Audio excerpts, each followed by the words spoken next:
Many have asked for it, something German that's not potato salad. The Porsche GT4, something you're not likely to find very easily unless you win one or you buy it used.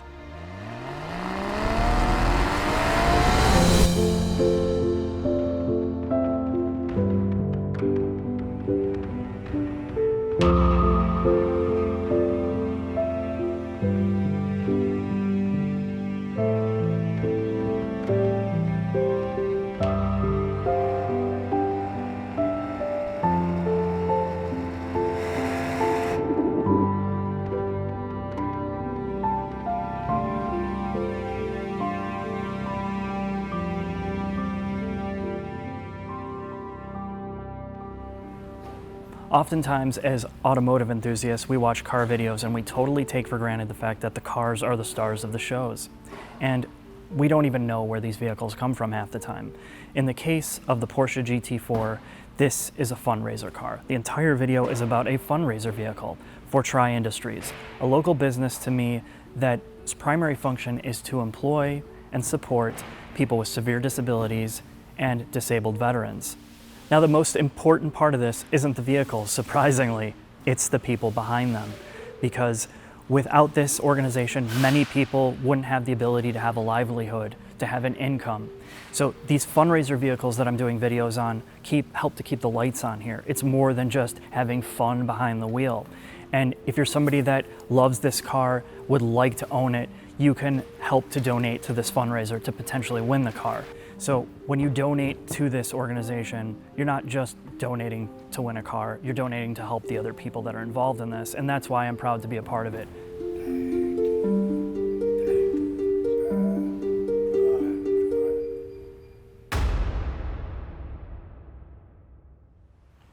Now, if you're not a Porsche fanboy, chances are you probably don't even know what the hell this is.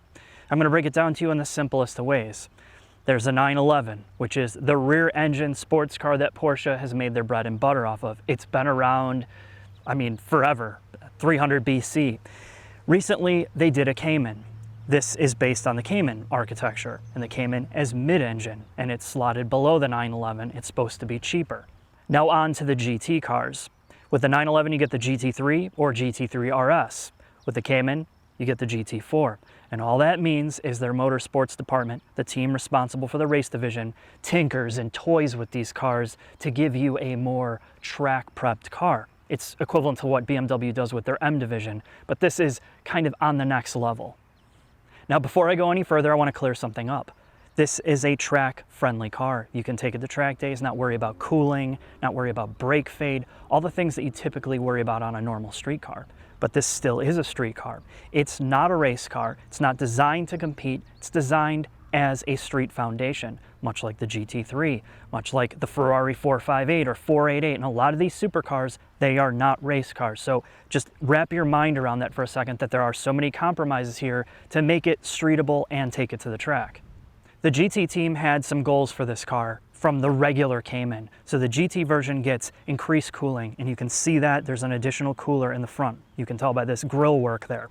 The second thing that they did, which was a huge focus, was aerodynamics. They wanted minimal to no lift from front to rear. And what lift is when you start getting at higher speeds, the car wants to lift itself off the ground. The air pushes it up. So they've integrated a front splitter that is extremely low to the ground, and since the suspension is adjustable, you can get it even lower. The lower it is, the more downforce you get. And this is integrated with the rear wing. So if you make adjustments to some of the underspats, you have to adjust the rear wing to keep the balance there. Now, the good thing about the modern GT series cars is they're still naturally aspirated as of today, which means you don't have to deal with as much heat. But this is still a mid-engine car. It's sitting in the back. So you need to be able to get all the fluids cooled, the air cooled. And you can see the two front huge air dams, front, left, and right, and a lot of this cooling runs in the under tray, or near the rocker panel to the back of the motor. On the side of the car, you can clearly see there's intake ducts. One is for your air intake, and the other is for additional cooling. And again, it's something that is extremely focused by Porsche. This is critical if you're going to make a track day car. It's got to stay cool. Oil, coolant, air intake charge, all of that needs to be stable at speed, especially when you're pounding it around all day. When you make it to the pooper, You look at this monster rear wing. It is carbon fiber, and thank God it is painted. I'm so tired of seeing raw carbon fiber everywhere, so this is a nice touch. Now, lifting this up is a manual experience. It's just got 2 dampers to lift it and raise it. There's no electronics, no motors. And then when you look in the back, you're like, how the hell do you get to this engine? And that's a totally different story for a different time. But in the back, you can check your oil. There is an oil tube there that runs into the motor, so you can easily fill it. And there is a surprising amount of cargo area in the back of this that you wouldn't think that there is. I can fit my tripod, I can fit, well, not my whole slider, but I can fit 2 backpacks. It is an extremely usable space. And to top that off, in the front, you also have cargo capacity under the hood, or whatever you want to call it. But I can also fit a backpack in there, and I think you could probably fit a large carry-on bag, which is nice. This still becomes somewhat usable. Now the question is, why do you need all this in a supposed Focus track car? I mean, it's kind of strange to me, but it is what it is. You're gonna hear people ramble on, oh, the GT series car, and then you get in here and you're like, this is a track car? Sure doesn't seem like it. And partly this is fully loaded. So you get the sport touring seats, Alcantara everywhere. It feels more like a luxury car than a sports car, until you notice the fabric grab handles that open the door. You don't have a little handle. You have to pull these straps. There's all these little racy inspired things that Porsche does, like the key on the left-hand side that's tied to their racing heritage, and all the little details that are in here. But for the most part, this is a Spartan basic interior designed for one thing: driving. So Barry called me when I was driving this. He's like, hey, can you pick up my mom? She needs some new e-cigs. And I got her in here, and I was worried because she was, she's overweight, let me just put it that way. But she was very surprised at the adjustability of these seats, the overall comfort, the bolstering. It doesn't totally penalize you if you're a bigger person. I can barely touch the pedals with the seat all the way back, and I think as a 2-seater, you would expect that, but this is not an overly cramped interior space, and it's a huge pro for the GT4. So in that vein, I'm driving along. I get a call on Bluetooth on my cellular. It's Tanisha, my ex. She's looking for her alimony check, and I forgot it's the 1st of the month. So I'm like, hey, baby, just calm down. I'll bring it over. I bring it over. She sees me in this GT4. She's like, I want more money from you, and I want it now. Well, I told her, I'm like, look, this isn't that expensive of a car for a sports car. You're just looking at it, you're seeing the name. This isn't some $300,000 machine. She got in it, and she's like, where is my Pandora? Where are all my apps? Where is my cup holder space that's adjustable 10 different ways? And I said, baby, that's not what the GT4 is about. You have a sport button. You have an exhaust button, damper button, and traction control off. And other than that, it's all mechanical HVAC controls, besides this sorry-ass infotainment screen that looks like it's from 1974. The cup holders are a joke. The storage is pretty bad, but it's exactly what you expect. It's pretty good for a sports car. It's better than what you find in a Miata, let me tell you that, or most convertibles. So they've done a pretty good job at balancing it, but a lot of people are gonna look at this and shake their head. One of my favorite things about the Porsche interior, and this is the last bit before we go in the shop, is the instrumentation. They have an analog tachometer, an analog speedometer, and you can see clearly what the hell's going on. And they reserved the right pod for the digital screen, which gives you exactly what you want: oil pressure, oil temperature, and coolant temperature. So you don't have to guess, you don't have to worry about if you're on the track. If you see oil temperatures getting really high, well, you know to back off. If you see oil pressures tanking or getting too high, you know you have a problem. And this is something that is absolutely critical in a sports car that I really appreciate how they integrated it. Now, yes, there's other menus and stuff here, but for the most part, for a driver's car, I love it. Let's talk to Turbowski about the beauty and charm of the GT4.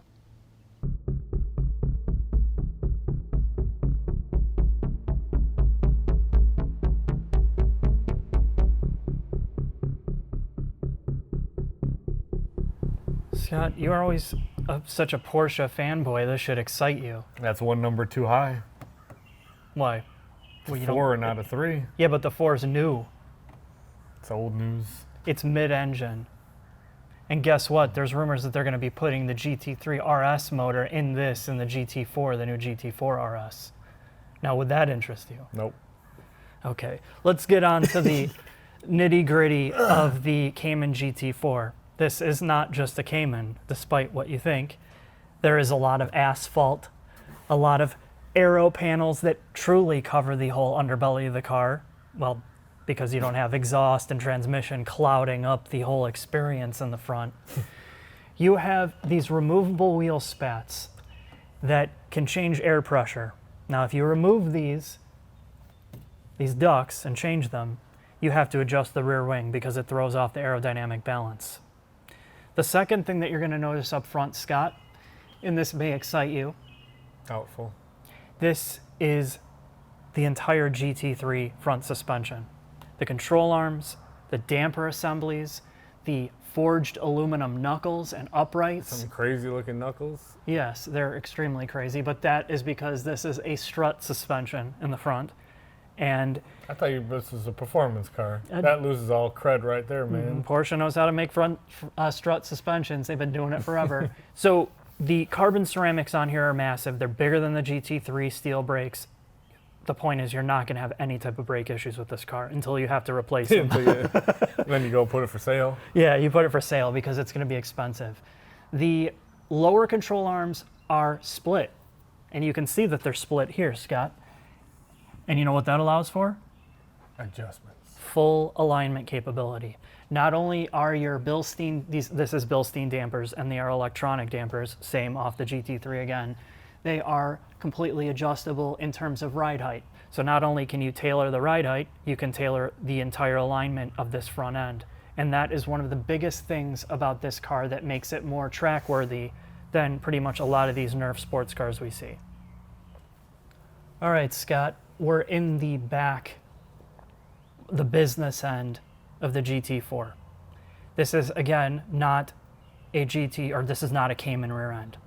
Despite what a lot of people think, they've changed cross members, rigidity. This brace here is all new, and you have a different engine completely. This is the 3.8 liter out of the Carrera S, naturally aspirated, no turbo nonsense, no cooling issues. So this has been an extremely reliable motor for them, and it's one of the benefits of having this motor in this car is you're really not going to have to do much until you have to replace things like an oil air separator and you have to drop the whole engine out. There's a lot of But things. that's easy to do on these cars. Oh yeah? Well, at least on the race car it is. No, it's not that big of a deal. But you still pretty much to do any work, and here you have to drop the engine. Access is extremely limited, as you saw from the exterior shots. The transmission is straight out of the Cayman GTS.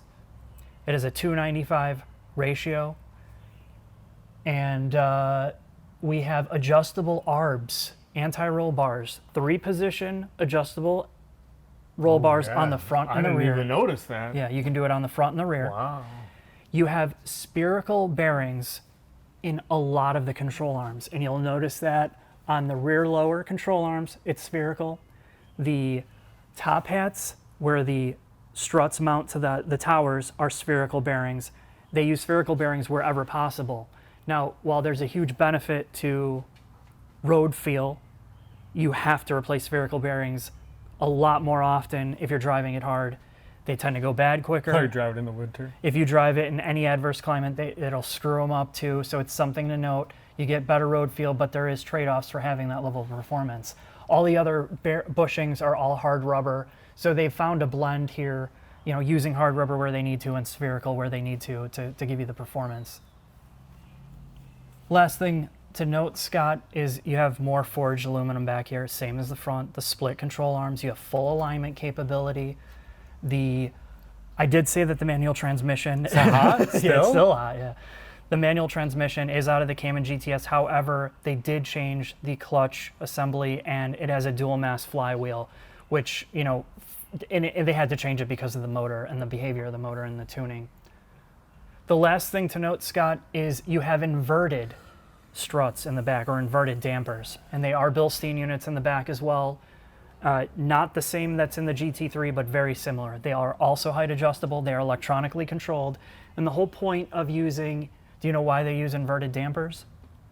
Well, if you have a shock and the shock rod or the piston is at the top, you have a lot of piston travel. Mm-hmm. If you invert the shock and have the piston lower, it creates less travel. You don't have to have as much exposed, the piston rod, which means there's more rigidity because it's shorter.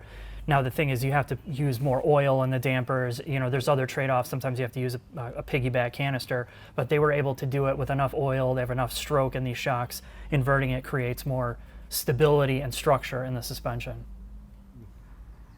So there you have it, the Longacre hybrid scales, Scott. They've told us that the GT4 Cayman's curb weight is 3,118 pounds.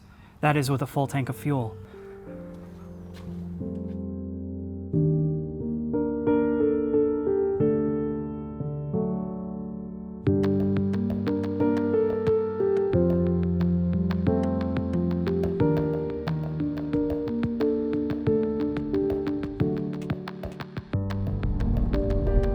Cruising along on kind of broken pavement, mediocre pavement is a non-issue. And you would think with how much is done to the underneath of the GT4 that this would be an extremely bouncy house type ride. And it's not. When these dampers are in normal mode, it's almost like every other car. Yes, there's a lot of wind and road noise and tire noise, and that's to be expected in a car like this. But it's shocking how well this car is set up just to drive every day. Now I'm going to put the dampers in sport mode and take it through some turns and just kind of walk through some of the performance here.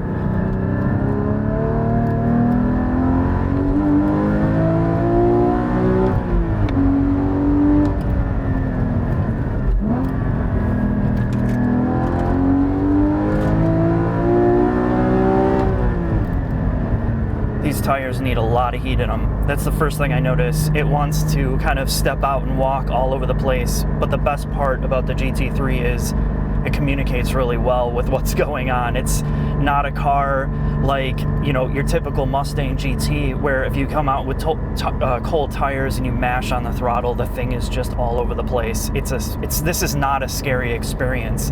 It sounds very kind of race car-ish, but at the end of the day, it's completely controlled. This is a car, much like the GT3, that you have to rev out. When you get to some of these track cars with naturally aspirated motors, they don't particularly make a ton of torque at the low end, and you feel it, and you know that it's like that guy, it just feels like that guy that is getting angrier, and you can see him getting more frustrated, and he's ready to blow. That's how you have to treat this car. You have to nag at it, you have to irritate it, and you just have to rev it out to get all the power. If you're somebody that likes a turbocharged or forced induction car experience, you're probably not going to like just how dead the power band is at the lower end.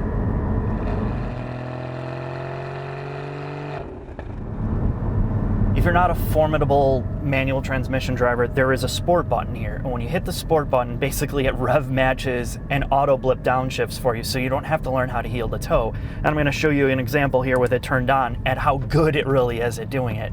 So we're going to get started in first. I'm not even going to have to rev it out that much. So I'm going to go down I'm in second. I'm going to go into third. Now I'm going to go in a second without doubt blipping.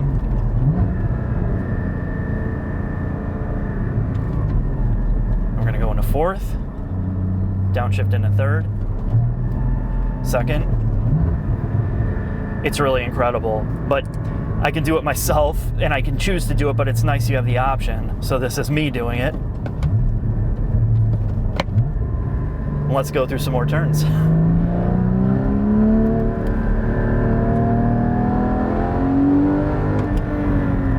These brakes are just ridiculous. These are track brakes, but with carbon ceramics, you don't have to worry about getting as much heat in them. They just have instant bite. There's a lot of bite. I mean, you still have to get heat in them if you're, lapping, but on the street, they're just incredible. Now, sport mode off on the suspension for the rough stuff.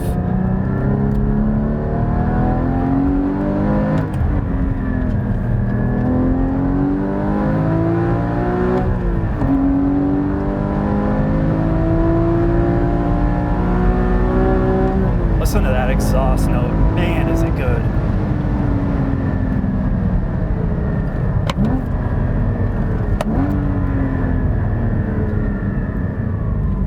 this is, once you drive this thing at a high level, I mean, I'm not even tapping into it, but really on the street, it's something else, and it's another car, yet you have to drive at 8, 9, 10 tenths to get the full reward of the experience.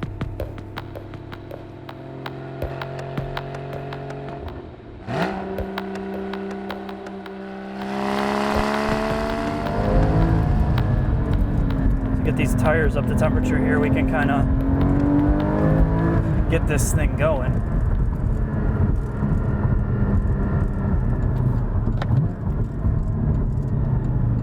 Now, on back roads, and we talk about this kind of with the Mazda, they tune their suspensions on the softer side because some of the best roads are historically in bad shape. So we're going to leave the suspension in kind of normal.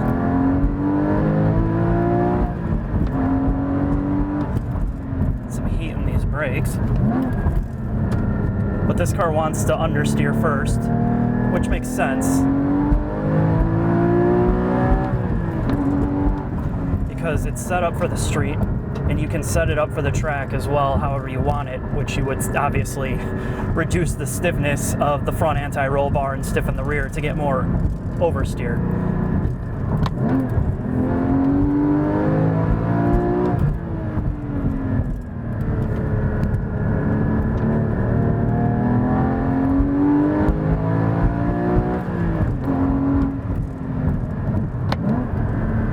When we talk about sports cars, we understand that there has to be a compromise for street cars, right? You can't just make a race car for the road, because when you really get to that, down to the nuts and bolts of what race cars are, they're solid bushings, they're urethane bushings or spherical bushings. There's no compliance in the chassis. So when you drive a car like this, you know, you realize there's kind of a balance between both. You have rubber bushings, you have spherical bearings where you need them, and it gives you a sense of directness.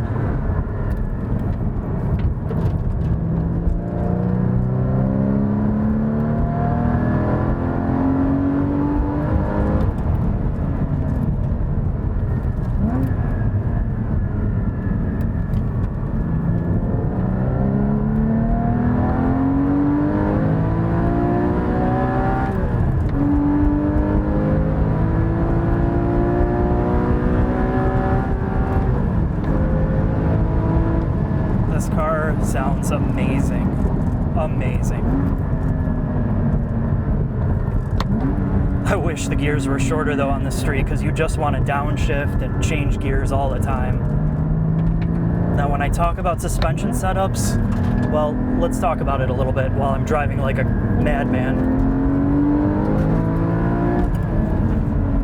When you have a mid-engine motor, well, when you have a midship design, you get a sense of balance.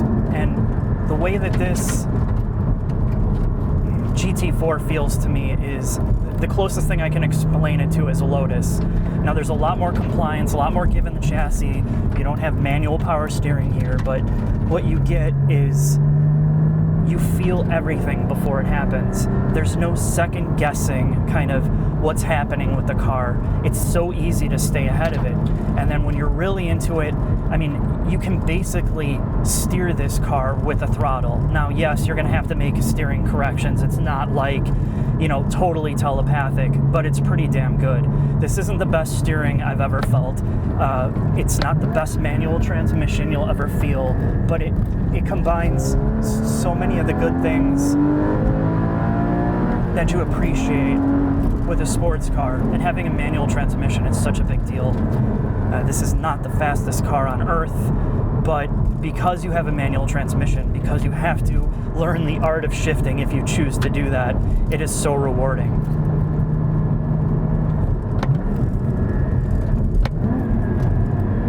I wouldn't say you'd want to learn on a car like this, but it feels pretty good.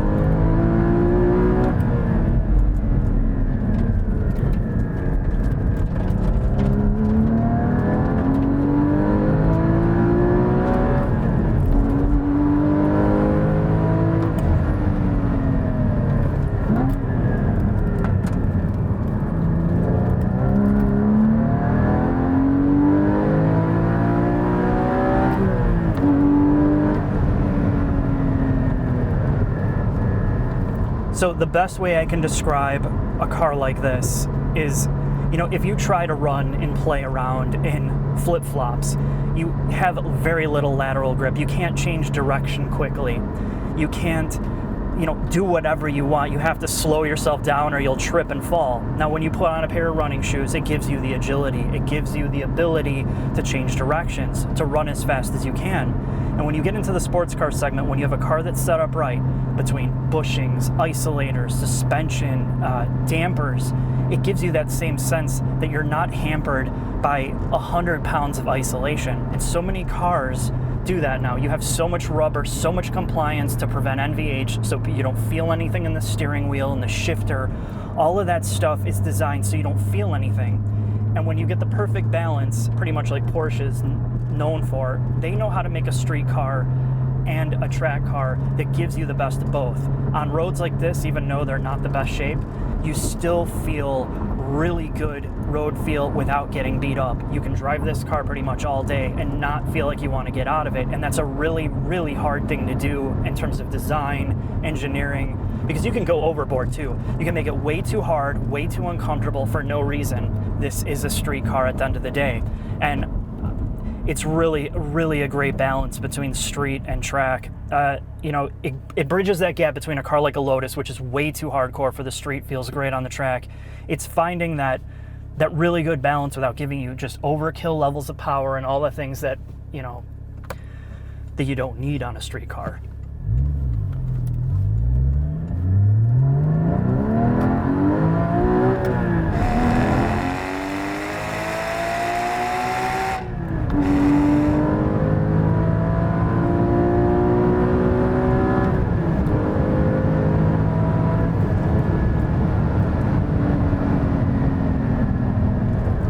Yeah, this is where, you know, you get into triple digit speeds and you need to have the sport dampers on in the sport mode because you don't have enough rebound in these dampers. It's more for street. So, you know, if you're planning on driving hardcore, just put sport mode on and deal with the firm suspension.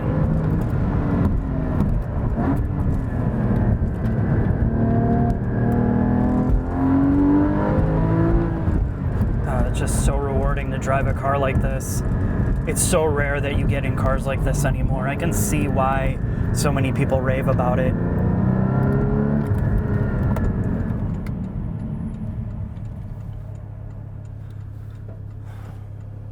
Now, when you get back to reality,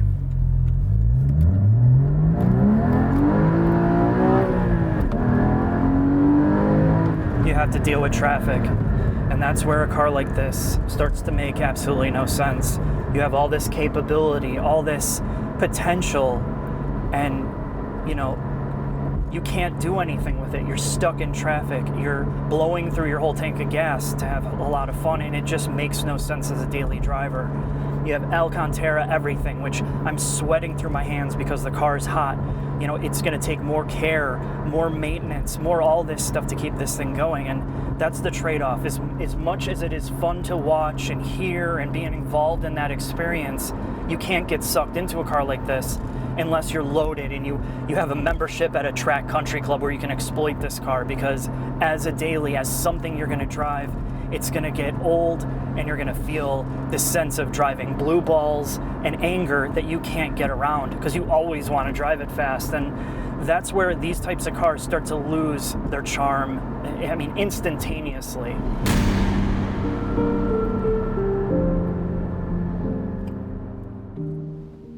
The conclusion to the Porsche GT4. Here's the biggest thing with high performance cars or new cars in general.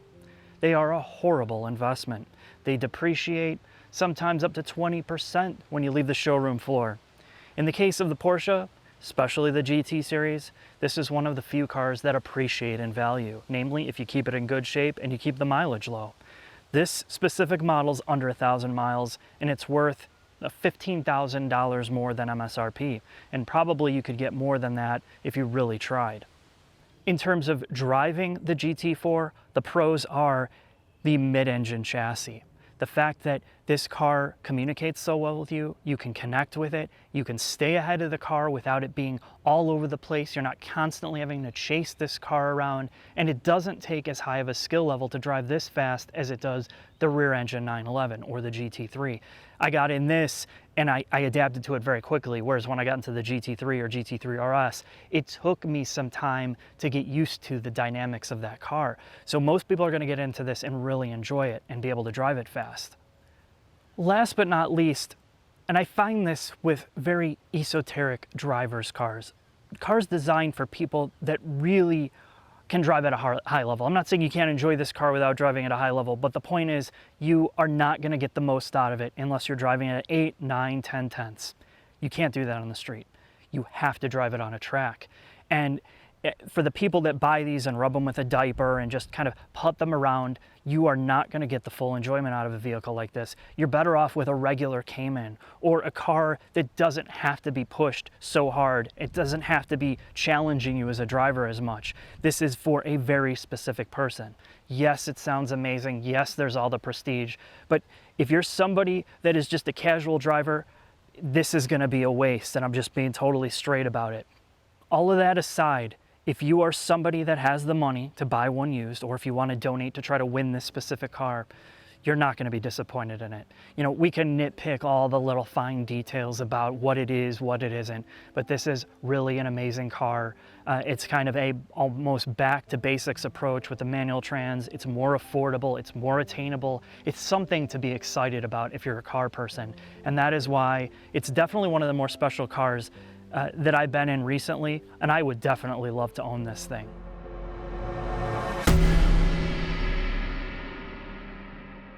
We at Tri would like to thank you for helping us support our mission through this fundraising effort. We would also like to thank Mark for all that he has done with our fundraising effort and to put our message out there.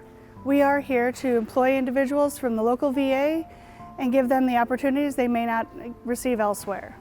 So please, click on the link below, and I hope you are the one to win this awesome car.